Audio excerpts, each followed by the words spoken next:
Saya tidak akan cerita tentang perspektif kesehatan karena ini wilayah yang nangani kesehatan. Mereka lebih spesifik, lebih tahu. Tapi saya akan cerita tentang sejarah kurban.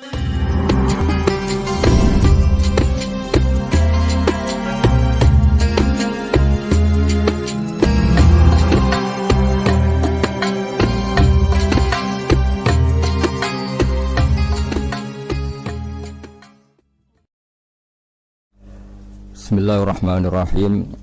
Subhanaka la ilma lana illa ma 'allamtana innaka antal alimul hakim. Allahumma shalli wa sallim ala sayyidina Muhammad wa ala alihi wa sahbihi ajmain. Amma ba'du. Yang sangat saya hormati Dekan Fakultas Kedokteran UGM, juga tri dari Profesor Zaini, Profesor Ova Amelia, yang terhormat Dr. Naini, Dr. Profesor Dr. Madharina Zulia, dan semua yang hadir, termasuk teman kami Dr. Zulfikar, semua teman-teman kru, semua yang dari UGM, semua pendengar yang sangat saya hormati.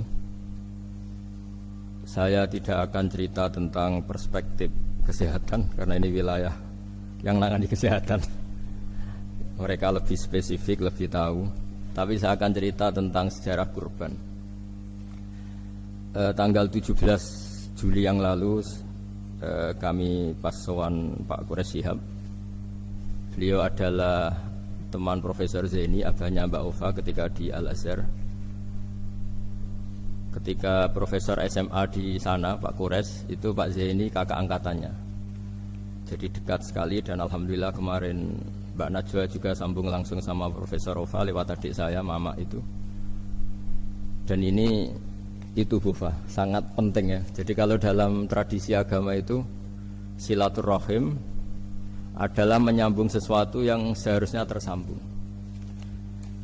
Saya masih ingat pesanan Pak Zaini, berkali-kali beliau bilang saya, agama yang masuk negara enggak konflik itu diantaranya paling spesial itu Indonesia, karena para wali ini mendampingi kultur daerahnya tapi tidak benturan. Misalnya kalau orang Jawa dulu pakai sesajen di sawah-sawah, katanya dimakan penunggunya. Ya penunggunya sawah itu kalau dulu ya pikirannya itu makhluk gaib. Di era modern ya penunggunya itu ya kambing, ayam itu. Jadi ya memang yang makan itu akhirnya. Tapi dulu itu aneh, diistilahkan dimakan penunggunya. Kalimat penunggu itu apa ya gak jelas, apa dengan tanda petik, apa penunggu betul gak jelas. Wali-wali datang tidak mengkafirkan itu, tapi terus dirubah jadi sedekah ke tetangga-tangga. Jadi kultur itu enggak dilawan tapi cukup diubah. Jadi makani demit menjadi sedekah ke tetangga. Nah, cerita kurban juga seperti itu. Dulu tokoh-tokoh Quraisy, penunggu Ka'bah, itu dulu sudah ndak tauhid, sudah musyrik kalau dalam bahasa agama. Itu di mana-mana termasuk kebutuhan pokok manusia itu kalau kumpul-kumpul itu makan-makan. Itu mulai dulu.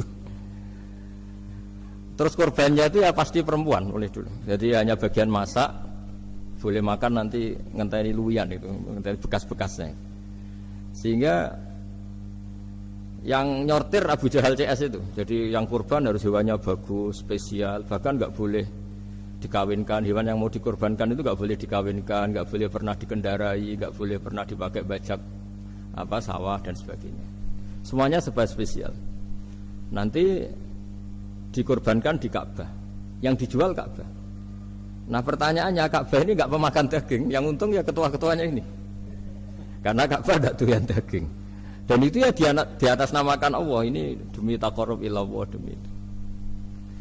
Sehingga mereka bilang waqalu hadhihi an'amu wa harsun hijrul la yat'amuha illa man nasa'u bi za'mihim. Ini hewan kurban harus spesial dan yang berhak makan hanya orang-orang spesial, yaitu para penunggu Ka'bah, para sadanatul bait. Tapi karena mereka sudah tidak benar, tidak jujur, Islam mau merubah tradisi itu. Tapi kalau tradisi itu dirubah, maka Islam akan terkenal pelit, karena dari acara makan-makan menjadi tidak ada makan-makan.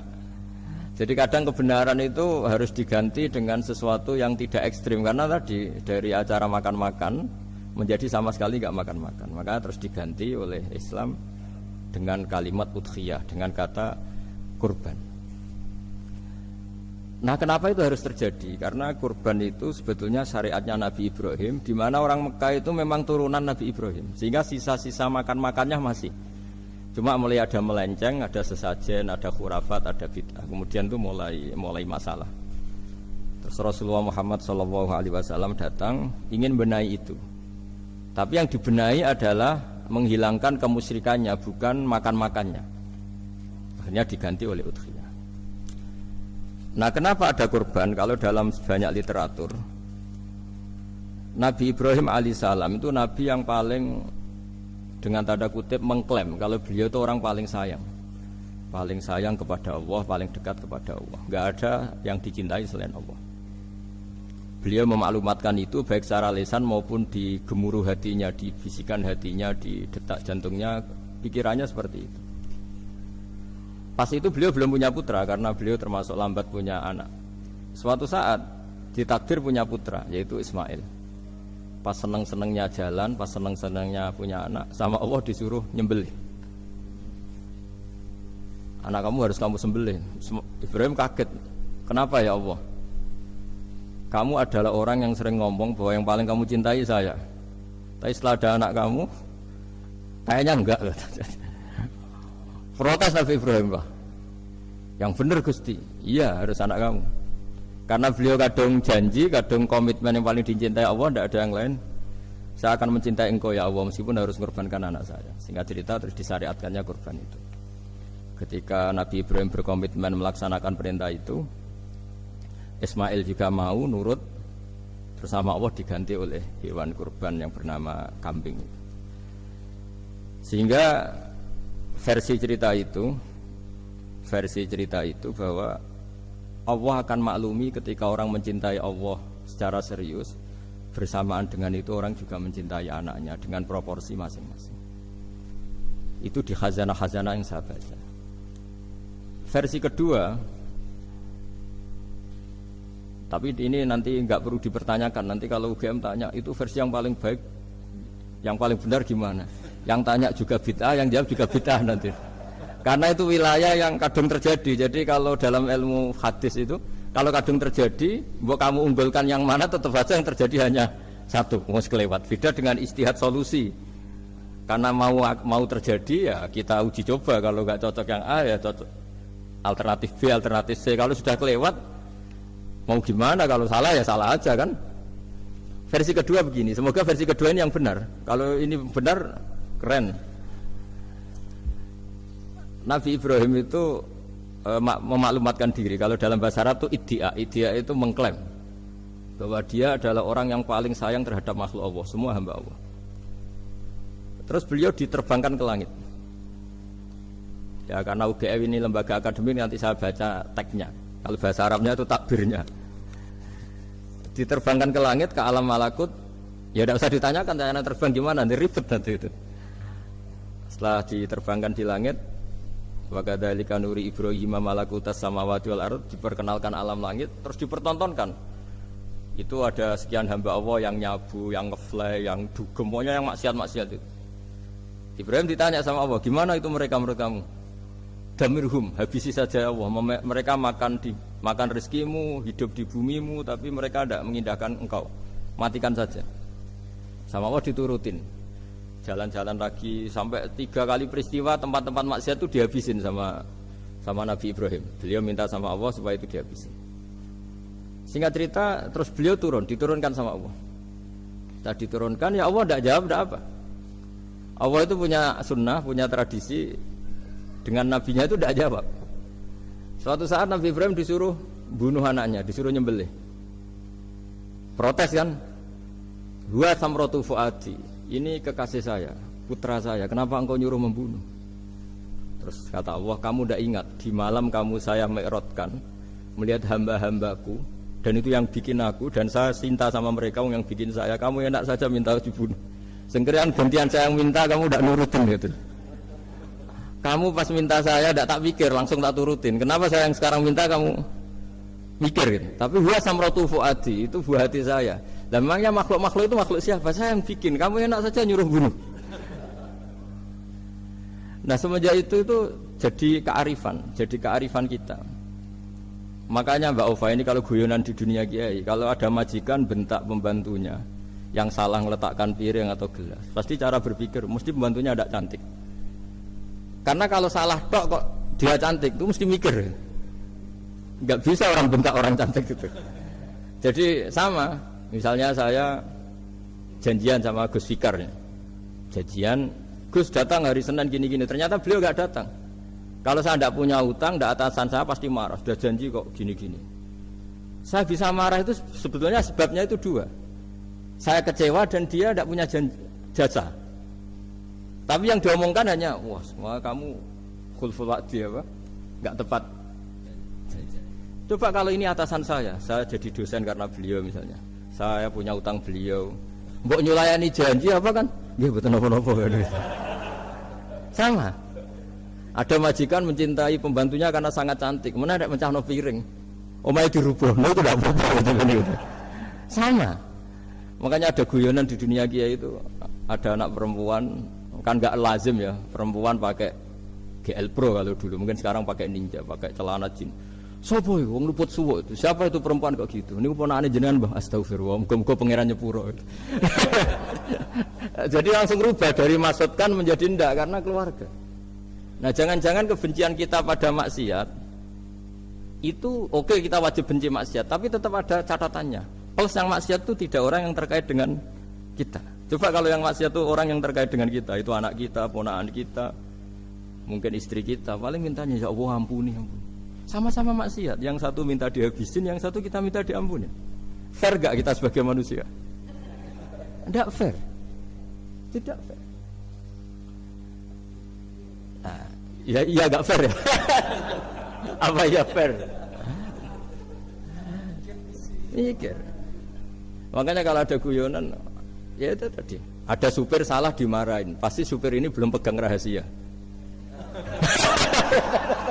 Tapi kalau sudah pegang kartu, si majikannya punya apalah gitu, simpanan gitu. Wah ini pegang, berani marah gak tuh? Tidak ada. Ini dokter kelik juga ada masalah. Itu pengalaman sekali. Jadi itu guyonan kiai. Makanya jadi manusia itu gak pernah adil sebenarnya. Makanya Allah pernah mensifati manusia itu bakanal insanu dzaluman jahula. Manusia itu sangat zalim dan sangat bodoh. Kalau misalnya jenengan tanya, orang soleh pun itu gimana? Orang soleh asal manusia tidak nabi, itu ya mesti ada zalimnya. Makanya kalau dalam kitab Hikam diterangkan, kitab Hikam itu kitab yang olah manusia. Itu menyebut begini, manusia itu siapa? Dijawab, manusia itu mangkanat mahasinuhu masawiyah. Orang yang ketika baik saja salah, apalagi ketika salah. Kita misalnya punya toko laris itu, doanya mustajab, laris, pembelinya banyak, kualitasnya bagus. Pasti ada toko sekeliling yang megap-megap karena orang sekarang ke kamu kan gitu. Sama di kampus ya gitu, kalau ada kampus besar yang lain pasti kemahjub, terhalangi karirnya di semua. Sehingga orang supaya terus merasa salah, Rabbana dzalamna anfusana, meskipun kita sedang benar pun. Saya termasuk kiai yang kalau ngelepas haji, mungkin yang haji itu mangkel. Karena saya tidak pernah muji-muji haji, meskipun saya melepas orang haji. Umumnya kiai kalau ada orang haji kan dilepas haji mabrur, tidak ada lain balasan kecuali surga. Saya itu karena pernah kecil, pernah dengerin masyarakat. Itu ngenes ketika si kiai pidato tadi ternyata ngenes. Ngenesnya seakan-akan surga itu hanya milik yang haji. Anak koyok kula sepudi Gus wong kula ora kelar kaji.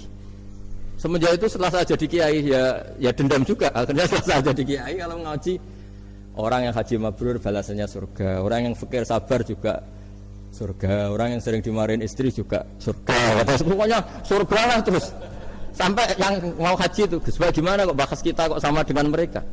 Ya karena saya ada ulama pesanan kata saya. Jadi artinya gini, ketika Anda muji ibadah haji, jangan kira yang ngenes tidak banyak, yang ngeluh juga banyak karena mereka ada takdir gak mampu haji. Itu hebatnya Islam. Islam juga datang dengan solusi-solusi. Misalnya Jumatan itu hajinya orang miskin, orang yang ingat Allah mulai subuh sampai matahari terbit juga sama dengan umroh. Jadi karena tidak semua orang itu mampu haji.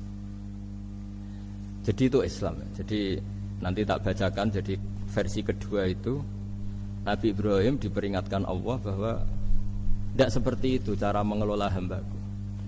Nah, Islam ini kata Allah anit tabi' millata Ibrahim hanifa. Referensinya Islam, mentornya Islam itu Nabi Ibrahim.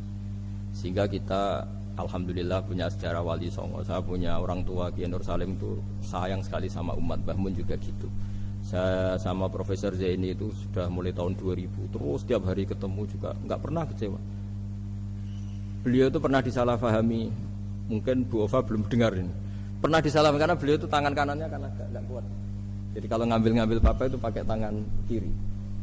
Itu pernah disalahpahami ya, mungkin orang hasud karena tidak mengkonfirmasi langsung mengklaim beliau itu kiai profesor kalau apa-apa pakai tangan kiri. Kira-kira pertanyaan sunnah rasulnya mana gitu. Beliau itu ya hanya corong Jawa itu berambang, agak nangis tapi tidak sampai keluar air mata tapi berambang. Terus beliau bilang gini ke saya. Seharusnya gimana Mas Pak? Ya kalau Pak Zaini ingin jadi wali tidak usah menjelaskan. Kalau Pak Zaini ingin menjelaskan berarti ingin diakui makhluk.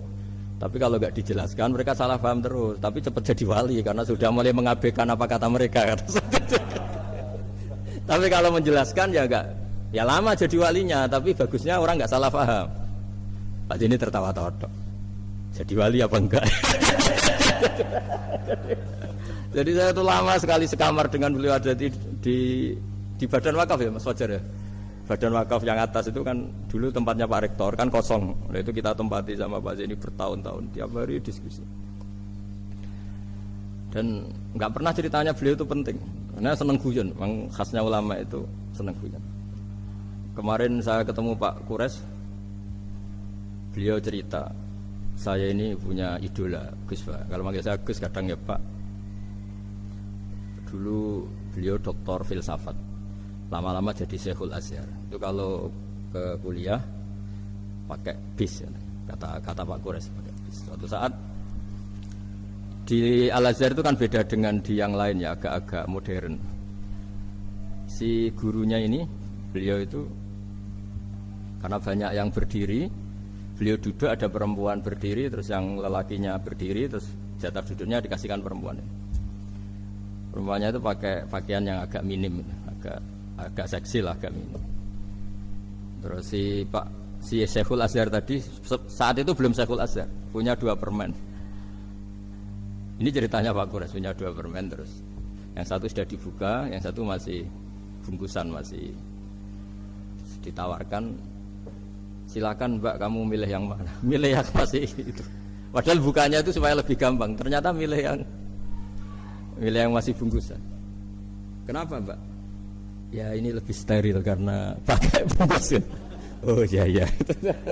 Itu pelajaran itu. Terus Pak Kures nantang saya. Gus Pak punya enggak cerita tandingan? Wah kalau saya kebalikannya Pak. Di kereta itu ada Cina, enggak khitan ya. Ketemu sama kiai kampung. Kenapa khitan? Enggak khitan juga sama gini-gini gitu. Terus dikasih pisang. Terus dimakan, dikupas dulu. Kok udah langsung aja? Terus kata Pak Kures, nah ternyata sama Pak Zaini sama Pak Kures itu dibalik ke profesorannya. Ceritanya itu ya guyon terus. Karena memang agama ini itu kalau masalah kebenaran itu serius, tapi dibalik kebenaran ini yang perlu dicatat oleh semua yang mencintai agama ini, bahwa Allah itu tidak butuh taat kita, dan Allah tidak akan gagal sebagai Tuhan karena maksiat kita. La tanfa'uhu ta'atuhum wa la tadurruhu maksiatuhum. Allah tidak akan ngefek ketika semua orang taat ya gak ngefek, semua orang maksiat juga gak ngefek. Karena Allah ini zat yang punya eksistensi sejati, sehingga hubungan kita dengan Allah itu tidak ngefek ke Allah, tapi ke kita sendiri.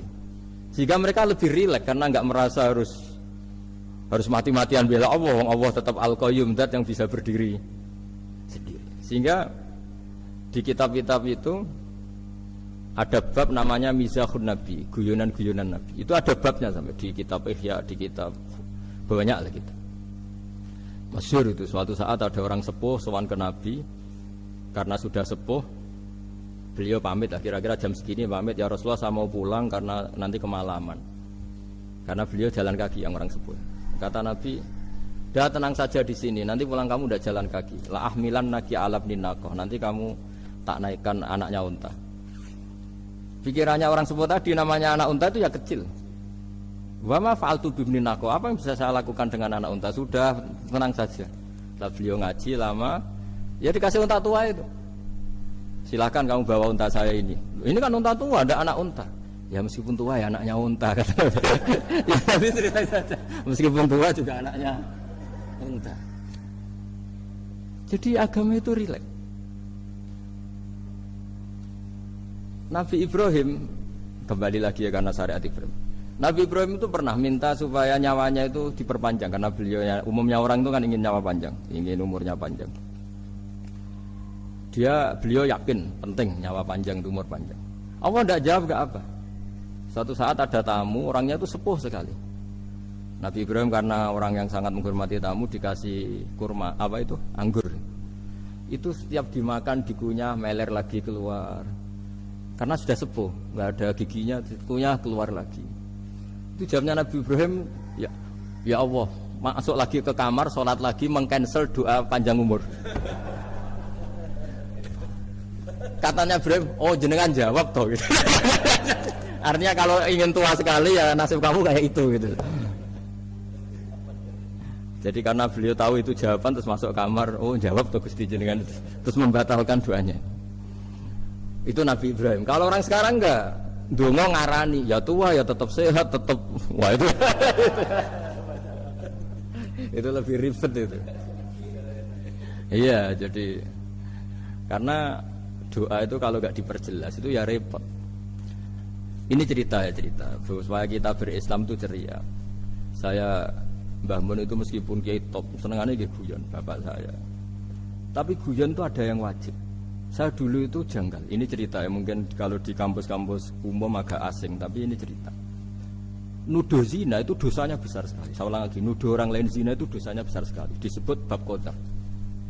Saya pernah menjumpai 3 kiai besar Bu Ova, 3 kiai besar. Kiai top semua. Di majelis itu ada gosip bahwa si A itu punya selingkuhan sama Sri itu misalnya atau dengan siapalah dengan perempuan.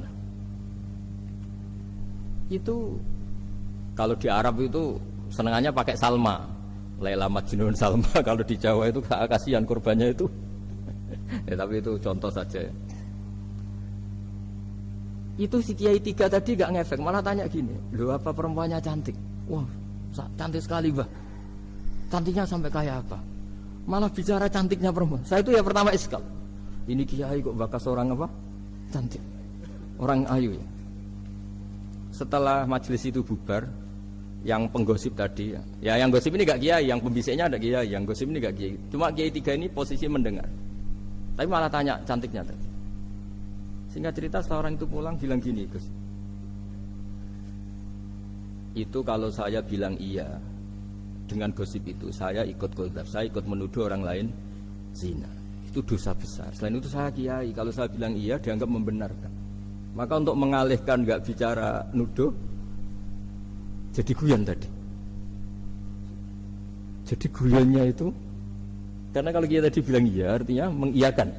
Dan itu artinya qadzaf, punya dosa besar karena nuduh orang lain zina. Diperparah dia kiai besar, kan orang menjadi percaya karena yang ngomong bukan penggosip lagi, tapi ya, maka dialihkan tadi. Duh, ayo nucung. Sampai segitunya kearifan. Sehingga dulu ketika Ma'is itu seorang sahabat yang pernah salah besar. Itu Nabi ketika beliau ada gosip salah gitu ya, Nabi masih jangan-jangan kamu hanya mimpi, Cung. Jangan-jangan kamu hanya megang, tapi tidak sampai zina. Sampai terakhir Nabi tanya, Afi aklika syai'un, jangan-jangan otak kamu sudah agak error. Saking tidak inginnya Nabi mempercayai hal-hal seperti itu. Nah problem kita di zaman sekarang justru kadang nyari-nyari supaya tahu buktinya. Yang dulu para orang soleh menghindari bukti itu supaya enggak suudzon, sekarang orang mencari-cari bukti. Padahal itu dilarang, wala tajassasu, orang enggak boleh mencari-cari kesalahan orang lain. Nah itu kearifan yang saya dapatkan dari Bapak, dari Mbah Mun, dari Pak Zaini, dari Pak Gores. Mereka orang-orang yang luar biasa menghindari ngomong penting. Sekarang itu orang banyak yang sering ngomong penting. Sebenarnya itu malah salah. Karena kalau ngomong penting itu vonis terhadap orang lain. Tel kalau kamu rileks, tidak. Nabi dulu itu rileks sekali. Ketika beliau ngaji gini, terus ada pemuda lewat bawa cangkul mengabaikan pengajian Rasulullah. Banyak sahabat bilang, celaka orang itu ada Nabi ngaji kok tidak ikut. Jawabannya Nabi unik. Jangan-jangan dia punya keluarga yang harus kerja, dan kalau harus kerja untuk nafkah keluarganya itu juga ibadah. Itu ya sunnah saya. Jadi Nabi rileks saja, tidak tersinggung, tidak. Nah, kenapa kita butuh rileks? Karena kebenaran sekali dipaksakan itu jadinya benturan. Dan itu wali-wali Songo itu dulu sudah berpikir seperti itu. Sehingga Pak Zaini yang sering ngendikan sama saya, kita ini bisanya mengikuti Mas Ba, kalau manggil saya Mas, tidak bisa benturan. Sehingga tadi ada modifikasi dari sesajen menjadi sedekah, dari apa menjadi apa. Jadi tidak langsung benturan. Dan itu khazanahnya, bacaan-bacaannya banyak sekali, termasuk peristiwa Udhiyah tadi. Jadi dulu kurban itu dipakai ajang orang-orang tokoh Quraisy supaya dapat daging yang bagus, di atas namakan Ka'bah. Jadi agama ini dijual mulai dulu. Kunane kuno agama ini dijual. Dan agama mulai dulu ya prospek. Ka'bah itu bisa menyedot wisatawan berapa, wisata religi. Sehingga dulu ada Ka'bah tandingan, perhitungannya juga ekonomi. Jadi mulai dulu itu ya sudah seperti itu. Mau apa memang Allah bikin dunia seperti ini. Jadi mulai dulu agama itu ya, sampai orang Yahudi gak mau iman sama Nabi ya pikirannya sederhana. Kalau saya tokoh banyak yang sowan, banyak yang ngasih-ngasih. Kalau saya ikut Muhammad, saya anak buah, yang ngasih saya siapa? Jadi perhitungannya juga ekonomi. Jadi ketika Abraha mau bikin Ka'bah tandingan, itu perhitungannya juga ekonomi. Jadi ribet kan memang kalau manusia itu sudah ribet. Tapi Islam ini datang bukan untuk itu, tapi memaklumi itu. Itu hebatnya Nabi Ibrahim. Ketika beliau berdoa, ya Allah, keluarga kami saya tempatkan di Mekah. Rabbana liyuqimus sholata faj'al af'idatam minan nasi tahwi ilaihim warzuqhum minas samarat. Cuma menurut Islam dibalik, ya Allah, kita ini ingin anak-anak kami ini bersujud kepada Engkau, ingin anak-anak kami ini melakukan sholat. Tapi mereka ini manusia yang untuk ketahanan hidupnya butuh makan, butuh rizki, butuh ekonomi. Maka tolong ekonominya dijaga ya Allah. Jadi dibalik, demi sholat menjaga ekonomi. Jangan dengan demi ekonomi meninggalkan sholat. Jadi dibalik, jadi demi sholat menjaga ekonomi. Juga termasuk menjaga politik. Andaikan tidak ada orang Islam yang cakap politik, terutama yang soleh-soleh, kemudian negara bikin aturan ala mereka, sholat dianggap larangan, pengajian dengan larangan, juga repot. Makanya mulai dulu kiai-kiai itu ya politik, karena nggak ingin negara ini diatur oleh orang yang anti sholat, anti agama.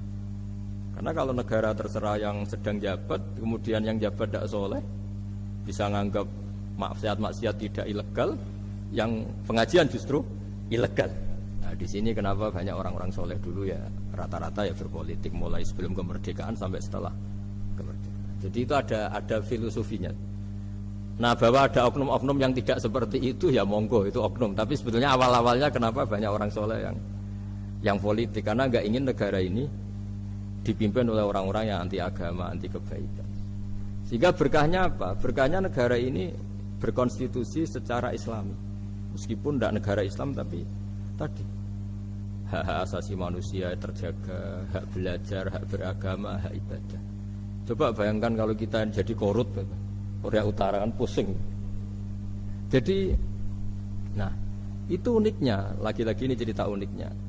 Itu mulai dulu itu tidak ada benturan. Ketika ada Masumi, ada Partai NU, ada macam-macam. Muhammadiyah datang di Jogja itu Mbah Ahmad Dahlan itu teman dekatnya Mbah Hasyim. Saya tahu banyak tentang, namanya dulu Darwis. Itu dulu ngajinya sama pernah buyut-buyut Qiyami di sini. Dulu ngaji Mbah Soleh Darat, Mbah Ahmad Dahlan sama siapa itu Mbah Hasyim. Ketika di Mekah yang Mbah Ahmad Dahlan ngaji Syekh Khotib Minangkabau itu ya sama Mbah Hasyim. Nah kebetulan Mbah Ahmad Dahlan hidup di Jogja yang zaman itu sudah khurafatnya kayak apa, karena ada sistem agama yang sangat, menurut beliau sangat jauh dari Islam yang murni. Terus beliau revolusinya seperti itu. Yang Mbah Hasyim nempat di Jombang. Nah itu kan murni ilmu sosial, murni muqtadul khal. Terus beliau punya metode yang berbeda, tapi nggak masalah, mulai dulu nggak masalah. Kemudian yang jadi kalau yang kadang-kadang memasalahkan tuh ya memang yang nggak tahu masalah. Sebenarnya dulu itu ya biasa aja karena ya itu urusan metode, urusan. Saya teruskan masalah udhiyah. Jadi yang diceritakan Nabi Ibrahim tadi bahwa benci seseorang kita atasnamakan maksiat itu tidak segampang itu karena jangan-jangan kebetulan yang maksiat itu keluarga kita. Apakah kita punya kebencian yang sama saat yang maksiat itu keluarga kita, atasan kita, teman kita? Ya kayak tadi. Kalau saya corong Jawa dibelenjani janji, ada orang janji sama saya nggak tepat waktu, saya bisa marah itu pasti sebabnya jelas. Itu bawaan saya nggak berjasa sama saya. Kalau kata dokter Kelik nggak cantik ya. Tapi kalau itu orang yang misalnya rektornya bilang, maaf ya saya tidak bisa datang hari ini, tidak apa-apa. Pasti manut itu. Atau yang nyelain janji kiai itu, so nggak merasa teko itu. Ini bukan apa-apa. Gayanya aja kita marah karena full wadi apa ingkar janji. Sama. Intinya Nabi Ibrahim itu coba kalau yang maksiat itu anak kamu berharap saya ngasih tobat kan, bukan langsung tak habisin kan. Intinya Allah ingin bilang ke Nabi Ibrahim, andai kan yang maksiat itu anak kamu, ingin saya menghabisi apa tak kasih tobat? Ya kasih tobat ya. Ya seperti itu saya yang bikin. Maka di Al Azhar sana kalau cerita orang-orang alim itu masyhur. Ada tempat maksiat mau dihabisin sama orang-orang yang sangat keras. Ketemu Syekh Mutawalli Sa'rawi, ditanya, andaikan mereka mati saat maksiat, itu mereka ke surga apa ke neraka? Ya ke neraka. Terus ditanya sama Syekh Mutawalli, kalau mereka ke neraka, akan adzalika muradan Nabi? Apa seperti itu yang digedaki Nabi? Umatnya mati terus masuk neraka karena belum tobat? Tidak, Nabi inginnya mereka tobat dulu. Ya sudah, jangan dihabisin. Kamu berproses ikut mentobatkan mereka. Kebetulan ini mau mendengar. Jadi kita lunak, kita baik itu ya semuanya ingin la'allahum yarji'un, semoga mereka kembali, mereka tobat. Bukan lunak dengan arti mengakui maksiat itu satu kebaikan, itu yang bahaya. Kalau lunak sampai mengakui itu maksiat itu kebaikan, itu bahaya sekali. Tapi kita lunak karena kita ingin berproses untuk bertobat. Karena tadi kalau kita punya nurani itu mesti, andai kan yang maksiat itu anak kita atau teman dekat kita atau orang yang berjasa sama kita, apa kita bisa tegas? Kira-kira gimana? Bisa kamu tegas sama anak kandung? Berat. Ditantang minggat saja pusing. Ya makanya terus ini saya baca teks aslinya ya supaya mungkin sebagian yang punya kitabnya atau memang punya tradisi akademik supaya mendengar ini. Saya baca ini versi yang kedua ini di kitab Hikam. Kitab Hikam itu termasuk kitab pegangan para kiai, halaman 4 juz 2. Diredaksikan gini, waqat adzabahu ta'ala, ini masih tentang kurban. Waqat adzabahu ta'ala khalilahu Ibrahim fi ba'di mawatinihi al-azimah. Jadi Allah kalau dalam bahasa Arab memberi teguran itu namanya takdib. Makanya kalau orang nakal itu, kalau orang Jawa bilang kurang ajar. Sebenarnya ajar itu kan tahun ajaran baru. Ajar itu kan barang baik. Ya kan disebut tahun ajaran baru. Pengajaran, ajar itu kan barang baik. Jadi kalau kurang ajar berarti kurang baik. Itu bahasa Arabnya orang yang kurang ajar perlu diajari. Itu kalau orang Arab bilang ditakdib. Diwarai toto kromo, diadabkan. Jadi belum punya adab diadabkan. Itu udah, tapi tentu Nabi Ibrahim nggak sampai kurang ajar. Ini kan cerita bahasa ya. Jadi kalau sebenarnya ajar itu udah buruk-buruk, kurang ajar berarti orang ini kurang pelajaran, kurang. Tapi di Jawa itu agak salah kaprah. Kalau kurang ajar itu ekstrim. Misalnya duduk di meja itu disebut kurang ajar. Sebenarnya ada se-ekstrim itu. Saya teruskan ya. Terus wa 'allamahu kaifa yatakhallaqu bihadzal khuluqil karim inda tilaihi alal asrar. Terus kan anak Ibrahim annahu arhamul khalqi qol farafa'ahu wa ta'ala hatta asyrafa ala ahli ardi. Nabi Ibrahim diterbangkan ke langit sehingga melihat di bumi yang maksiat-maksiat itu. Faqala ya rabbi damirhum, habisi saja. Terus Faqala wa ana arhamu bi ibadi minka ya Ibrahim ihbit fala allahum yatubun wa yarjiun. Jadi setelah permintaannya semua dikabulkan, dihabisin sama Allah, terakhir cobalah kamu sekali-kali dakwah ke mereka. Kamu belum pernah dakwah kok tahu-tahu minta mereka dihabisin. Coba kamu dakwah, jangan-jangan mereka mau kembali. Nah terus sebagian cerita itu terus diteruskan ketika suatu saat Ibrahim akhirnya diminta menyembelih putranya. Inni arafil manami anni atfahuka fangdur madza tara. Falamma tashammara lidzalik wa akhadha sikin biyadihi qala Allahumma hadza waladi wa thamratu fuadi wa ahabbun nasi ilayya. Ya Allah, ini buah hatiku, ini orang paling saya cintai. Kenapa engkau menyuruh ini supaya saya bunuh? Terus beliau dijawab sama Allah, ama ta'lamu anni rahimun bi ibadi kama anta syafiqun bi waladik. Fa idza sa'altani ihlaka 'abdi as'aluka dzabha waladik wahidan bi wahidin. Jadi kalau dulu kamu minta supaya hamba saya tak habisin karena maksiat, sekarang saya juga minta kamu menghabisi anak kamu. Tapi ini kan anak saya, sama itu hamba saya yang bikin juga saya. Nah semenjak itu Ibrahim dianggap sebagai bapak kasih sayang. Karena semenjak itu terus beliau orang yang paling sayang. Sampai ada 3 nabi yang menjadi metodenya Rasulullah SAW sebagai mentornya. Kalau Nabi Nuh melihat kemaksiatan langsung bilang, Rabbi la tadzar alal ardi minal kafirina dayyara, habisi semua ya Allah. Tapi kalau Nabi Ibrahim apa? Faman tabi'ani fa innahu minni wa man asani fa innaka ghafurur rahim. Orang yang ikut saya ya karuan kelompok saya, dan yang belum ikut semoga engkau mengampuni. Tentu lewat proses dakwah, lewat proses. Nah, Wali Songo, kembali ke Wali Songo dan para guru-guru kita, itu seperti itu semua. Jadilah Islam yang di Indonesia, Islam rahmatan lil alamin, itu konstruksinya ya dari ilmu-ilmu seperti ini. Bacaannya seperti ini. Karena ternyata kita tegas tadi ujung-ujungnya karena itu tidak cantik, tidak atasan kita, tidak berjasa sama kita. Kamu kalau ada supir telat, supir kok telat datang kantor gitu, pasti supir itu belum pegang rahasia. Setelah pegang rahasia tak jamin aman itu meskipun telat. Karena lebih ngeri pasti. Artinya manusia itu kayak apa ngeklaimnya tegas, disiplin, objektif.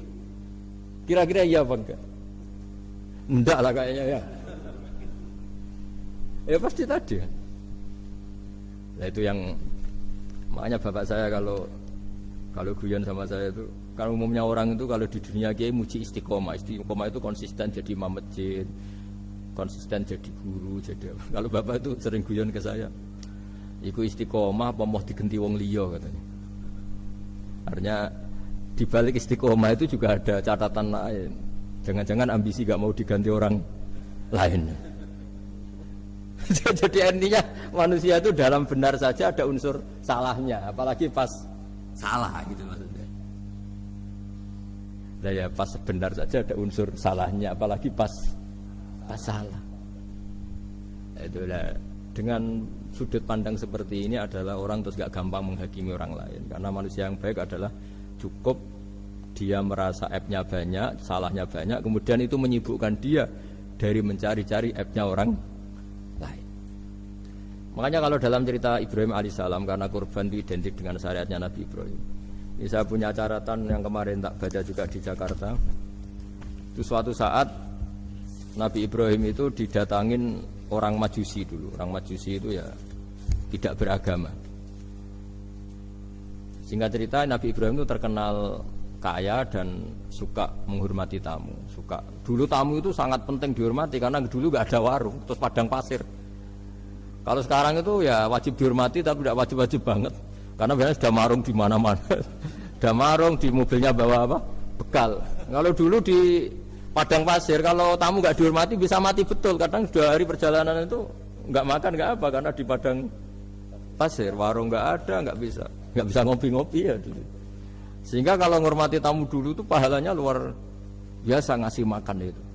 Kalau sekarang ya pahalanya biasa aja karena ya tamunya makannya ya biasa aja karena udah kenyang duluan itu. Singkat cerita orang ini datang ke Ibrahim minta dikasih makan. Nabi Ibrahim mengatakan kamu syaratnya harus Islam dulu, kalau enggak kasih makan. Karena Ibrahim itu seorang nabi dan beliau komitmennya seperti itu. Si tamu tadi putus asa. Akhirnya wala itu ya sudah meninggalkan Ibrahim. Setelah beberapa jangkah Allah bilang ke Nabi Ibrahim, orang itu umurnya berapa tadi bilang ke kamu? 50 tahun. Pernah enggak orang itu kelaparan? Kata Allah, enggak, baru ini kelaparan. Terus kata Allah, mundu khamsina sanatan nut'imuhu ala kufri. Falau nawal tahu lukmatan min ghairi antu talibahu bitahiri dinik lakana ahsan. Orang itu umurnya 50 tahun. Itu ya tak kasih makan, padahal dia majusi. Kamu baru diminta sehari saja minta syaratnya Islam. Terus itu ada di kitab apa Ar-Risalah Al-Qusairiyah di halaman 262. Jadi cuma dulu itu motifnya semuanya agama, bukan atas nama demokrasi atau kebebasan beragama. Karena dulu itu orang dulu itu kan saking sayangnya Allah, apa-apa konstitusinya ya perintah Allah. Dan ternyata perintah Allah seperti itu, akhirnya dipanggil. Kemana ya majusi ke sini tak kasih makan. Terus majusi akan kaget. Ada apa? Kenapa kamu rubah? Ditegur Tuhan. Iya, ditegur Tuhan. Jadi dan alhamdulillah saking simpatiknya orang majusi tadi akhirnya masuk Islam. Sama itu kan mirip orang Yahudiyah atau Yahudi itu yang tanahnya itu diambil ya sama Amr bin As untuk perluasan masjid di apa? Mesir. Ya, ketika lapor ke Sayyidina Umar, ngiranya itu kan dibenarkan perluasan masjid, ternyata Umar belain yang Yahudi. Iya, yang punya tanah harus dikembalikan tuh haknya. Jadi Islam itu menghormati hak kepemilikan meskipun itu milik non muslim. Jadi kata Allah, mut khamsina sanatan nut'imuhu ala kufri. Falau nawal tahu lukmatan min ghairi antu talibahu bitahiri dini. Bu dikasih makan aja, tidak usah nyuruh ganti agama. Wong saya saja yang Tuhan ngasih makan dia sudah 50 tahun tanpa syarat. Tanpa syarat. Ya jadi ini cerita ya Bu Ufa. Jadi kita mungkin kenangan saya dengan Bapak, Bu Ufa dengan Profesor saya ini kebetulan teman dekat sekali sama saya dan hampir tiap hari saya ketemu minimal 3 jam bertahun-tahun. Sampai kalau kehabisan cerita, akhirnya cerita keluarganya karena kesuwan belajar, karena akhirnya cerita keluarga. Maksud saya tadi ini saya cerita ini barang baik. Ketika beliau pernah ditahan karena aktivis dulu, itu pas mau lahirnya Bu Ova, terus beliau berdoa mati-matian, delalah dibebaskan. Beliau sempat nunggu kelahirannya Bu Ova ini, terus dinamai Aufa Amalia. Itu kalau dalam bahasa Arab itu Aufa itu Allah memenuhi apa yang saya angen-angen. Jadi itu ceritanya itu gitu. Jadi nama itu spontan aja ketika iya, jadi beliau itu aktivis dulu. Bukan di penjara karena korupsi atau kriminal, bukan karena aktivis. Karena kalau model sekarang Bu, kalau nggak dijelaskan detail ditahan karena aktivis, nanti dikira ditahan karena yang lain. Ribet kan? Jadi ditahan karena beliau itu dulu aktivis, bukan karena apa. Ya saya kira demikian. Monggo kalau ada sesi tanya jawab, kalau tapi yang